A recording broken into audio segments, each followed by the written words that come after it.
Hey guys, it's Caviar and Wings. I'm Sahar, and we're in Barcelona.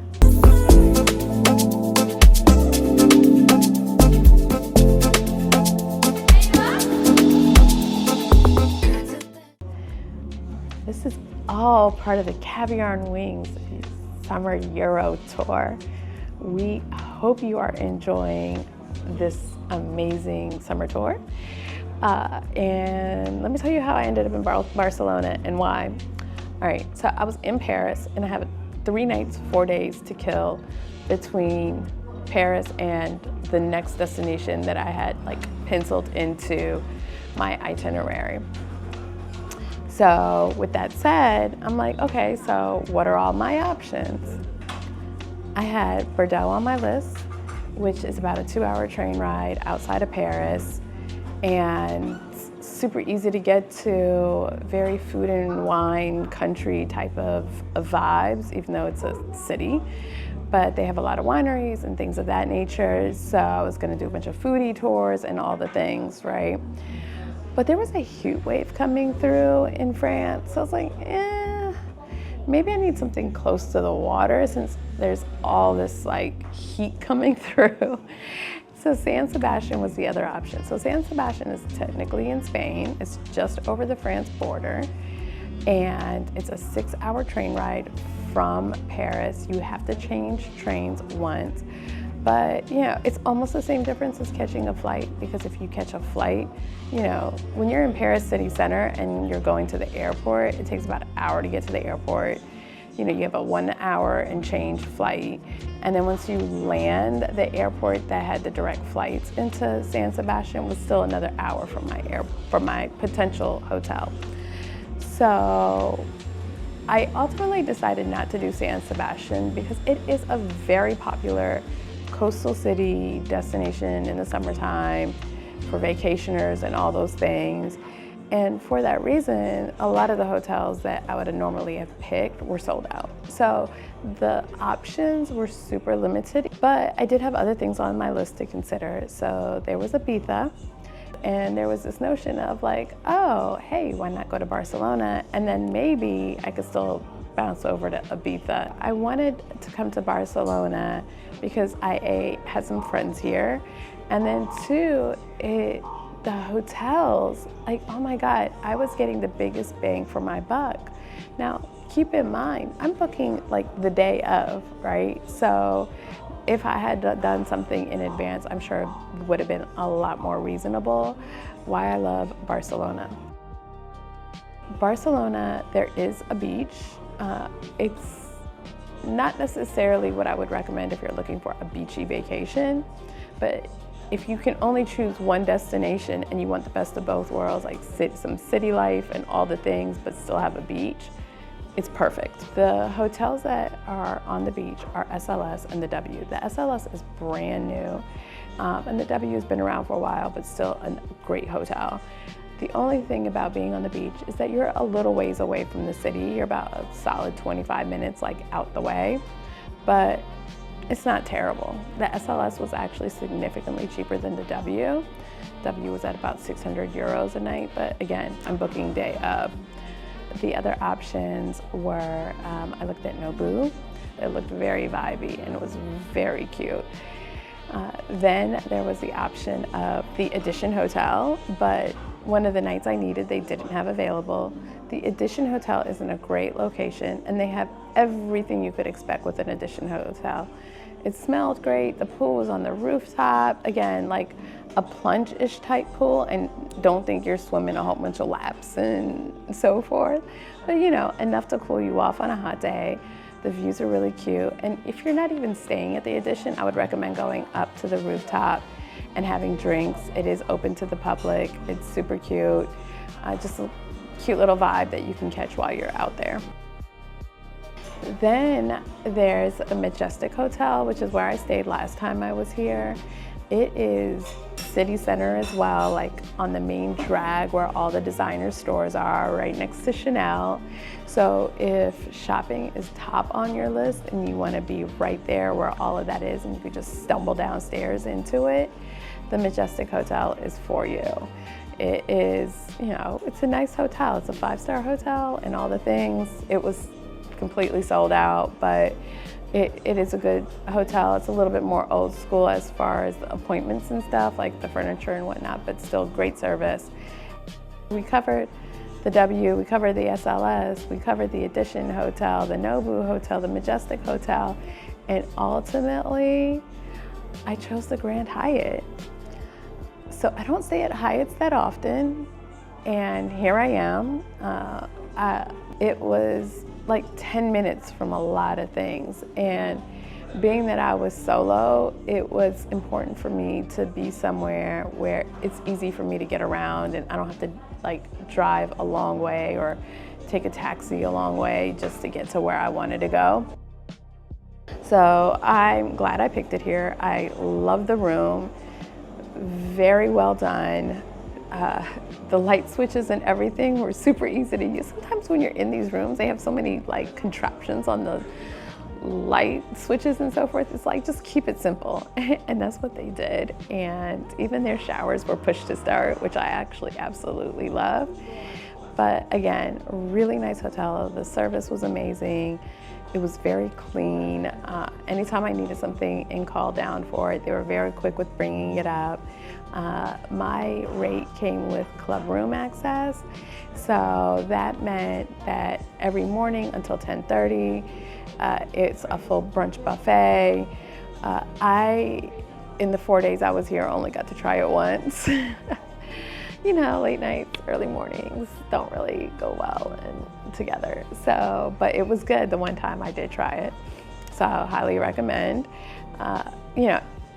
It is what you could expect with a breakfast buffet. I'll leave it there. It was good for a breakfast buffet, and what I like about it is catered to anyone who may have dietary restrictions. The club access also gives you access to this room I'm in now, which is kind of like somewhere to come grab a drink, a snack, and so forth. And they do tapas later on in the evening between 5 and 7 p.m. So a few perks that go along with, having that access. That's, really nice. For me, I don't usually do the club access options because I'm always so out and about during the day. I don't feel like I ever really take full advantage of them.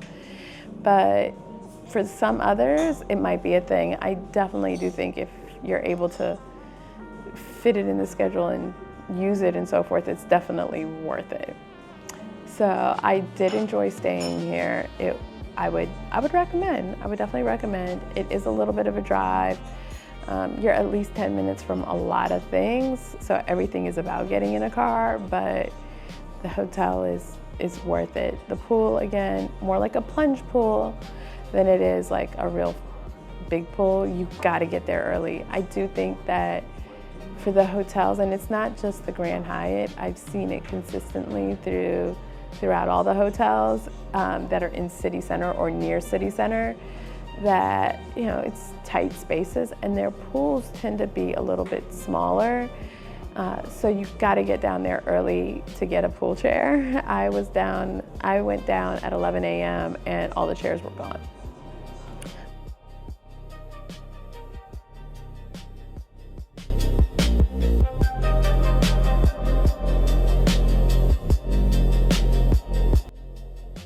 Let's show you some other things that I did.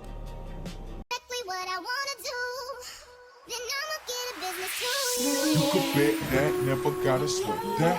You could bet that, never gotta sweat that. You could bet that, never gotta sweat that. You could bet that, never gotta sweat that. You could bet that, never gotta sweat that. You could bet that, never gotta sweat that. You could bet that, never gotta sweat that. You could bet that, never gotta sweat that. You could bet that, never gotta sweat that. You could bet that, never gotta sweat that. You could bet that, never gotta sweat that. You could bet that, never gotta sweat that. You could bet that, never gotta sweat that. You could bet that, never gotta sweat that. You could bet that, never gotta sweat that. You could bet that, never gotta sweat that. You could bet that, never gotta sweat that. You could bet that, never gotta sweat that. You could bet that, never gotta sweat that. You could bet that, never gotta sweat that.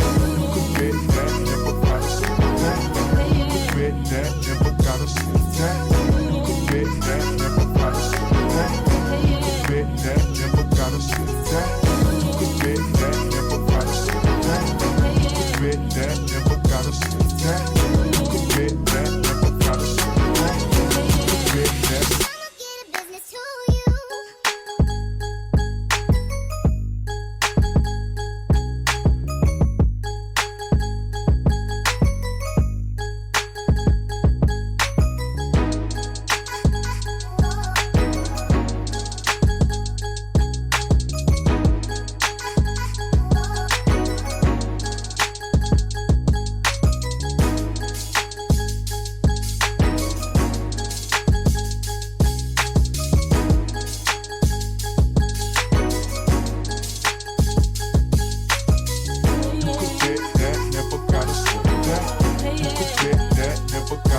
that.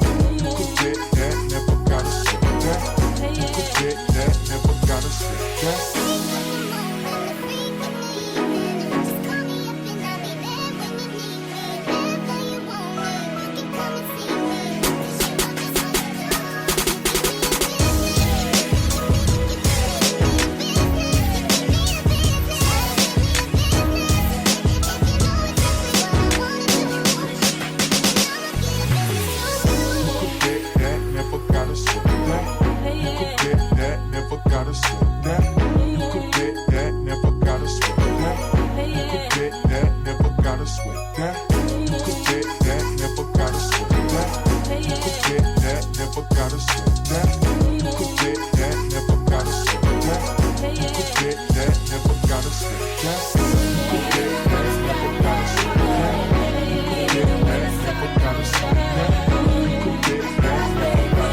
Drop the roof and let the smoke clear.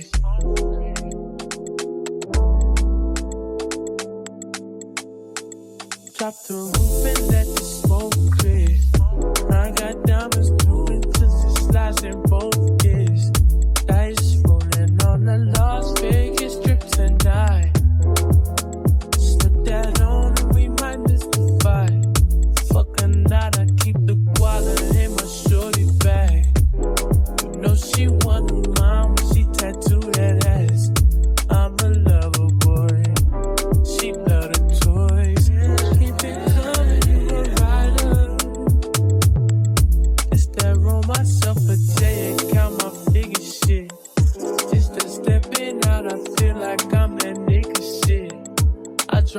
30 on this room, we ain't gon' sleep for shit. If I catch you nodding off, then it's gon' be some shit. Well, you can do what you wanna, live how you wanna, spin what you wanna, be who you wanna be. But you don't stutter till I D.I.E. You can do what you wanna, live how you wanna, spin what you wanna, be who you wanna be. But you don't stutter till I D.I.E.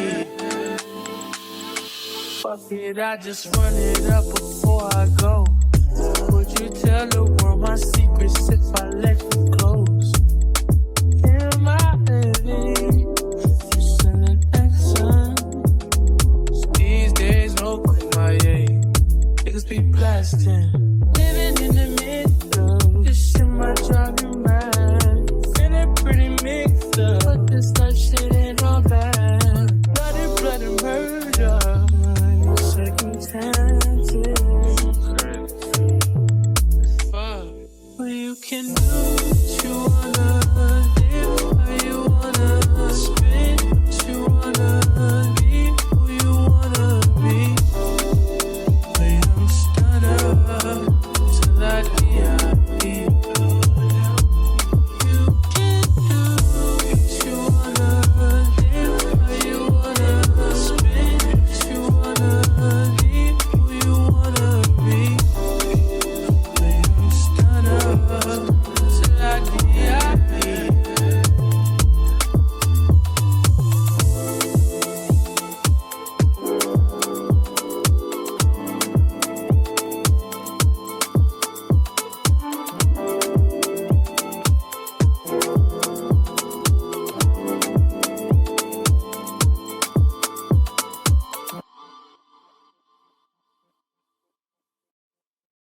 My money, my body, now your own. It's over, yo. Say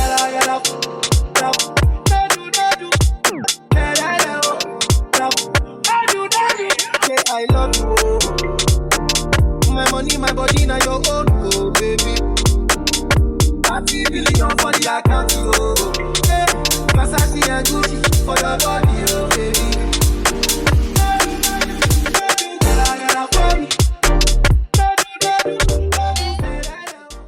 I will say Barcelona is definitely a turn up. It's definitely a late city. You know, there's certain restaurants here that don't even open for dinner until 8 p.m., which is wild, but it is what it is. I actually like that. Dinner is usually at 10 o'clock. There's a whole bunch of shisha spots. There's a whole bunch of like clubs and things of that nature. Some of the best bars in the world are here in Barcelona. So there's definitely plenty to do when it comes to dining and like nightlife, for sure. You can definitely be out pretty late in Barcelona. I've done it several times. Not on this trip. I wasn't out too late. Well, it depends on what your definition of late is, I guess. But that's neither here nor there. But too like late, I mean, like you can be out till 6 a.m. in the morning very easily in Barcelona. They do have a casino as well. It's at the waterfront. And if you don't gamble, there's like all these bars that are like, and shisha lounges set up just outside the casino. So if your significant other is off gambling and you want something else to do, you can easily go post up, have some tapas, some shisha, some cocktails, and call it a night. The one other thing I would say is that Barcelona wasn't originally on my list at all because of all the protests and so forth that I kept hearing about. This notion that they don't want tourists here. And I spoke to a few of the cab drivers, and you'll notice on Uber here, you have a cab option, and the cab option is always the most reasonably priced, and it's always the fastest. And honestly, it's what I use the whole time, and I really would recommend. I didn't feel like I needed a black car service here. I felt like I was safe in the cabs. They were clean and they were fast. there aren't as many black cars and so forth here, especially later at night, so they tend to take a really long time or be really expensive. And the cabs work, again, just fine. There's a plethora of them here. But I would ask the cab drivers, like, how do you feel about like everything that's going on? Because tourism is so much a part of like your income and what you're doing and so forth. And they articulated that it wasn't that they don't want tourists here. It seems like it's more of an issue on the housing end, that the Airbnbs aren't being regulated the way they should be. So a lot of apartments and condos are turning into Airbnbs, and that's really displacing the locals, and it's making options limited, which is driving up prices, and which is making it very difficult. So just better regulation of that potentially is really what I was gathering from it. Not that they don't want tourists here. I didn't see any protests, nobody was mean, but I was also very aware of where I was and tried not to stand out too much. It's kind of hard when you're walking around with a DJI camera like this. So I also try to be like aware of that and like, okay, let me not look too crazy in these streets. But everyone was nice. I didn't come across anyone who made me feel like they did not want me here. Overall, a great decision, I think, to come here. I had friends here, we hung out, some great eats. It was great. Caviar and Wings Barcelona is certified destination must try.